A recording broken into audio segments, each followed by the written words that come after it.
pagi anak-anak. Gimana hari ini, sehat semua? Sehat. Alhamdulillah. Ibu absen dulu ya.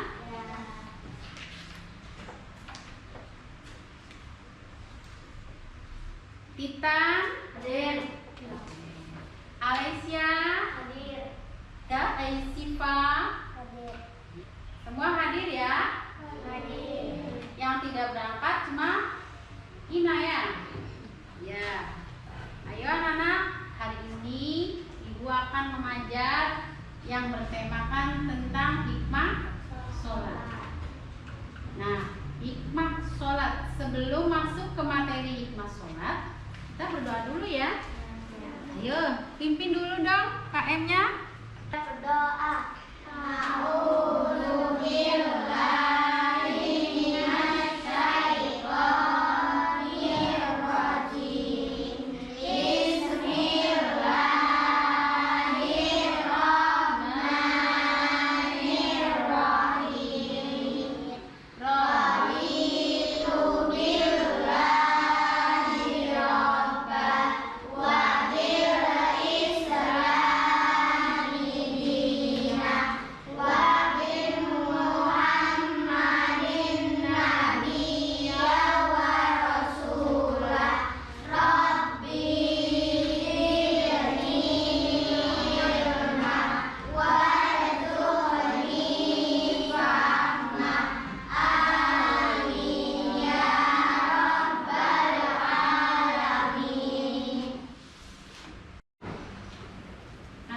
Disiapkan ya. Oke, bukunya dibuka semua tentang hikmah sholat. Halaman berapa dibuka?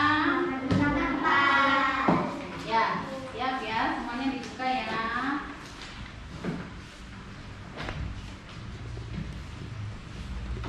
Sudah ketemu semua? Sudah. Baik, kalau sudah semuanya, silakan sebentar. Ibu minta waktu 5 menit dibaca dulu sebentar. Nah, sudah ya. Baik, sekarang perhatikan anak-anak. Setelah membaca buku berarti sudah ada gambarannya apa itu hikmah sholat. Nah, sebelumnya harus tahu dulu apa itu sholat. Yuk kita lihat ke papan tulis. Yang pertama adalah pengertian daripada sholat. Sholat adalah berasal dari bahasa Arab. Apa tahunya artinya apa kita? Doa. Doa buat pinter ya. Sholat artinya doa. Siapa lagi yang bisa? Gak apa-apa ya. Sholat artinya doa. Secara istilah, sholat artinya perbuatan yang diawali dengan takbir, diakhiri dengan salam. Ibu rasa anak-anak pasti pada bisa ya. Setiap hari sholat kan? Ya, pasti. Nah, sekarang setelah tahu apa artinya sholat, anak-anak akan Ibu bawa ke materi hikmah sholat. Nanti anak-anak akan diharapkan mampu bisa menyebutkan apa hikmah sholat, memahami apa hikmahnya sholat, kemudian nanti mempraktekannya di rumah dengan keluarga, dengan tetangga, dengan semuanya yang ada di sekitar kita untuk melaksanakan sholat. Nah, kalau sudah tahu sampai pengertian, kemudian kita akan melangkah pada hikmah sholat yang pertama. Kira-kira apa ya? Siapa yang tahu? Boleh siapa? Jangan ragu-ragu. Ayo sayang. Namanya siapa tuh? Ayu. Ayo Ayu. Sebelahnya. Oke, kalau nggak bisa kita lihat yang pertama ya. Hikmah sholat yang pertama adalah selalu mengingat Allah. Mengingat Allah itu gimana sih? Dengan cara berdoa boleh. Apalagi mengingat Allah maksudnya mengingat dengan melafalkan puji-pujian. Subhanallah, Allahu Akbar. Apalagi La ilaha illallah. Apa lagi? Apa lagi? Banyak. Asmaul husna juga boleh selalu diucapkan. Itu untuk mengingat Allah. Ya. Jadi yang penting kalimat-kalimat mengingat Allah itu meyakinkan kita agar selalu dekat dengan Allah. Nah, mengingat Allah di sini kita harus selalu kapanpun, biar itu pagi, biar itu siang, malam, berdiri, duduk, jalan kemanapun kita harus ingat Allah. Sebab Allah adalah Tuhan kita. Kalau kita tidak ingat sama Allah, Allah pun tidak mau mengingat hambanya. Nah, orang yang selalu ingat sama Allah itu akan diberikan kemudahan dalam segala perbuatannya yang baik. Ya. Orang yang tidak mengingat Allah, maka Allah pun enggan. Biarkan saja. Orang yang jauh dari Allah, Allah pun jauh. Orang yang dekat dengan Allah, Allah pun dekat. Kemudian hikmah yang kedua, anak, mendekatkan diri kepada Allah dengan cara apa? Salat, pasti. Kalau mendekatkan diri, pertama yang kita lakukan adalah sholat. Karena sholat itu seperti yang kita katakan, katanya berdoa. Jadi kita harus selalu berdoa. Berdoa yang sering kita lakukan adalah melalui sholat. Nah, yang sholat ini nih, kita boleh melakukannya melalui sholat wajib ataupun sholat sunat. Dua-duanya adalah berdoa. Cara untuk mendekatkan diri kita kepada Allah Subhanahu wa Ta'ala. Kemudian hikmah yang ketiga, disiplin waktu. Dengan sholat kita menerapkan diri kita untuk selalu disiplin. Contoh, jam 12 teng, Allahu Akbar, Allahu Akbar. Kita segera lari, ambil air wudhu, kemudian laksanakan sholat. Bila memungkinkan, anak-anak usahakan sholat di masjid atau di musola atau dengan keluarga secara berjamaah. Biasanya juga kan di masjid ya. Nah, kalau jam 12, jam 11 anak-anak sudah ke masjid kan? Untuk sholat berjamaah sama ibu guru agamanya, bareng-bareng ke sana, laksanakan sholat di masjid. Nah, kalau sudah terbiasa seperti itu, kita akan tahu, oh ini waktu sholat, segera. Oh ini waktu makan, lakukan makan. Oh ini waktu belajar, jadi kita ikut belajar. Jadi kita jadi tertib tidak? Teratur tidak? Teratur. Nggak waktu sholat dibikin tidur, waktu makan bikin main. Jadi ini yang nggak terkaruan ya. Tapi kalau kita ikut aturan waktu dengan baik, maka akan terjadi disiplin waktu. Yang keempat, hidup bersih. Anak-anak yang selalu melaksanakan sholat akan mengalami kebiasaan untuk membersihkan diri. Pertama, membersihkan diri untuk melakukan sholat dengan cara berwudu. Berwudu itu supaya apa sih? Supaya suci dari kotoran, dari hadas kecil, supaya bisa melaksanakan sholat. Bagus. Kemudian selain berwudu apa lagi? Mandi. Mandi untuk apa? Untuk membersihkan badan, menjaga kesehatan tubuh ya. Nah, mandi itu untuk menghilangkan hadas apa sih? Harus besar. Besar, hebat ya. Mandi, wudhu, kemudian membersihkan lingkungan, itu adalah salah satu dari hikmah ibadah, yaitu sholat. Kemudian yang hikmah yang kelima adalah hidup tertib dan teratur. Siapapun yang selalu melaksanakan sholat pasti hidupnya akan teratur, ya, tidak semaunya, tidak acak-acakannya. Kenapa? Karena sudah terbiasa melakukan ibadah pada Allah. Nah, di sini hidup teratur itu maksudnya apa sih, Bu? Sesuai dengan rukun. Rukun sholat itu kan berurutan ya. Nah, kamu juga melakukannya dengan berurutan. Misalnya berurutan dari mulai pagi. Pertama bangun jam 4:30. Sholat subuh dulu, sholat subuh nggak? Sholat dong, udah besar ya. Sholat subuh. Habis sholat subuh, siap-siap sekolah, sarapan. Kemudian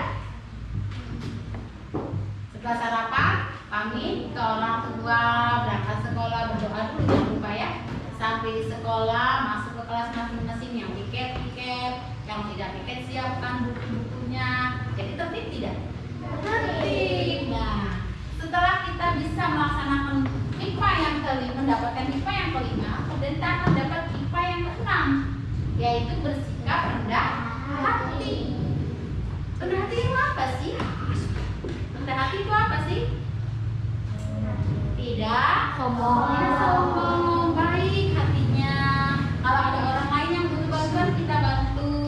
Ada orang lain yang tidak mengerti pelajarannya, temen yang tidak paham ya, kamunya paham, kasih tahu, tapi bukan kasih tahu jawaban ya, kasih tahu tentang pengertiannya, caranya ya. Kemudian hikmah yang ke-7, hidup damai dan menyebarkan keselamatan. Hidup damai, menyebarkan keselamatan karena apa? Karena melakukan sholat. Orang yang sholat rajin pasti hidupnya damai ya. Sekalipun dia ibaratnya masih kekurangan ekonominya, tapi hatinya tenang, selalu bersyukur, selalu mensyukuri apa yang diberikan oleh Allah walaupun sedikit, sehingga hatinya menjadi damai, tenang, tidak apa ya namanya, tidak galau, tenang ya. Galau nggak Alicia? Enggak kan? Oke. Masuk pada nomor 8, yaitu hati menjadi tenang dan tentram. Orang yang sholat akan terhindar dari rasa gelisah. Coba Mama Ibu pengen tanya, suka gelisah gak? Enggak ya. Suka sholat sih ya? Rajin ya? Barangkali di rumah, Mama aku nggak punya uang. Kenapa? Pengen beli kuota, gelisah. Nah, karena apa? Karena tidak menyadari kalau mamahnya lagi nggak ada uang. Nah, nanti kalau anak-anak semua sudah melaksanakan sholat dengan baik dan benar, insya Allah hati kita akan tenang, Ya.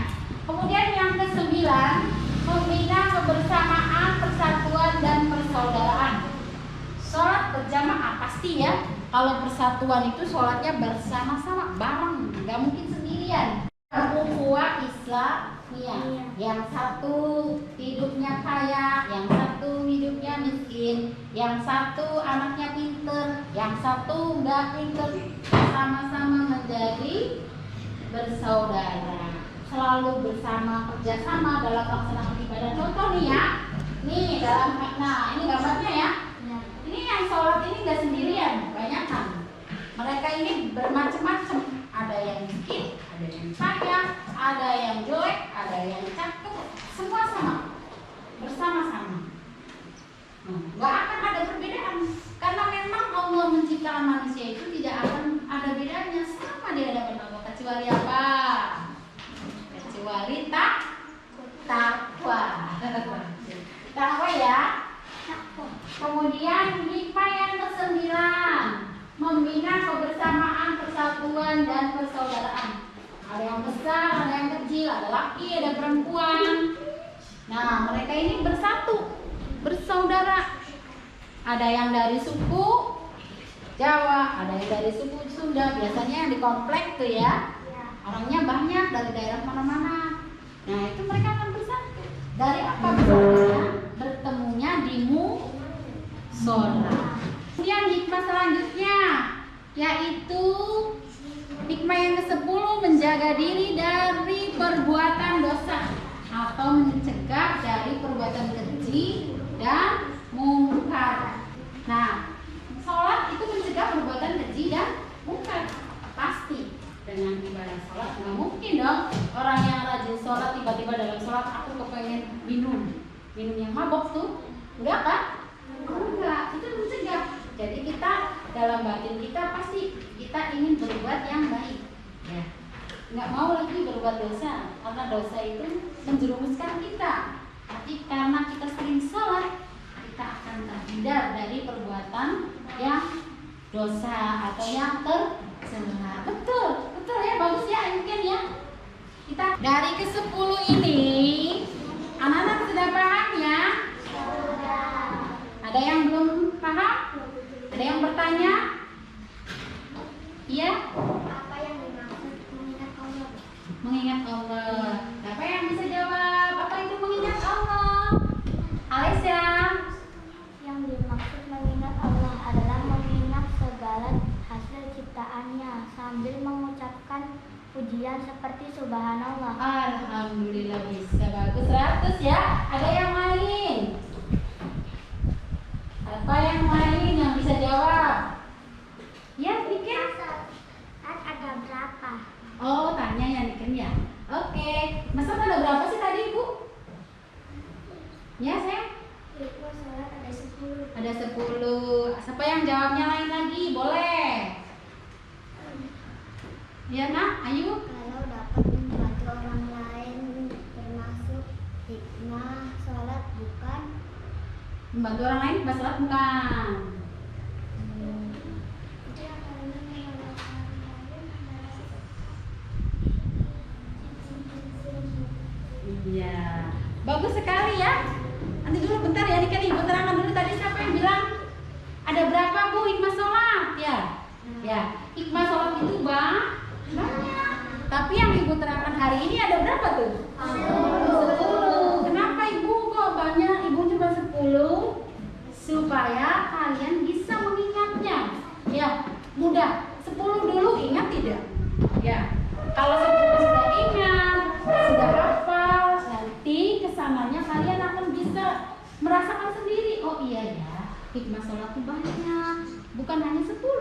Kita akan bisa merasakannya setelah kita rajin ibadah sholat. Oke, lanjut. Kemudian tadi ada yang bertanya, Ibu, kalau berbuat baik itu ya, kalau berbuat baik pada orang lain itu cuma sholat bukan? Pasti, ya, betul ya. Karena berbuat baik itu adalah timbul atau tumbuh dari perasaan yang baik. Perasaan yang baik timbul dari sikap terpuji. Dari mana? Dari seringnya berkumpul dengan orang lain di dalam musola atau masjid untuk melakukan ibadah sholat, itu jadi tergerak hatinya untuk selalu berbuat baik. Bagus ya pertanyaannya ya. Kemudian ada lagi nggak yang mau bertanya? Ayo, yang mau bertanya jangan bisik-bisik, tanya aja. Kita? Ya, nggak ada. Apa lagi? Ya sekarang kalau nggak ada, Ibu yang nanya ya. Ya siap ya pertanyaannya Ibu ya. Yang bisa ngacung, yang bisa jawab pasti akan dapat nilai poin lebih ya. Pertanyaannya di sini, siapa di sini yang setiap hari suka menghargai orang tua? Menghargai tidak di rumah sama mama papa? Menghargai. Jadi itu hikmah apa? Hikmah sholat. Menghargai orang tua dengan cara menghormati, salam. Kalau datang dari sekolah mengucapkan salam, mau berangkat mengucapkan salam. Itu juga hikmah dari sholat. Sama ya. Jadi kita sama orang tua itu hormat, tidak akan menentang. Karena hati kita yakin bahwa apa yang diperintahkan Allah itu baik untuk kita semua ya, untuk orang tua, untuk masyarakat sekitar, sehingga kita akan terjalin ukhuwah Islam. Oke, sekarang kalau sekarang Ibu sudah membagi kelompok menjadi 3 untuk berdiskusi tentang pertanyaan-pertanyaan yang akan ada dalam LKPD ini ya. Bagikan soalnya, silakan anak-anak kerjakan nanti di kertas yang ada. Nah, 1, 2,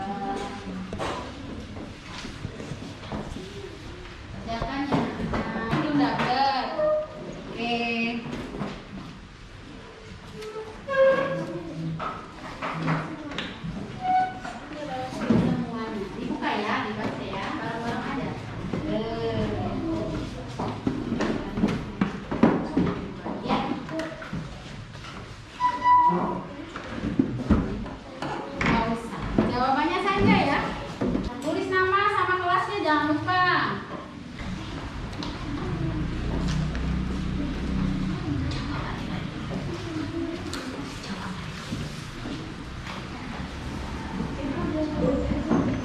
Alam?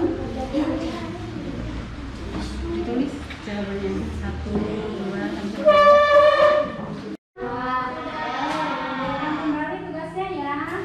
Ini kumpulkan anak-anak di depan. Taruh di meja ibu ya.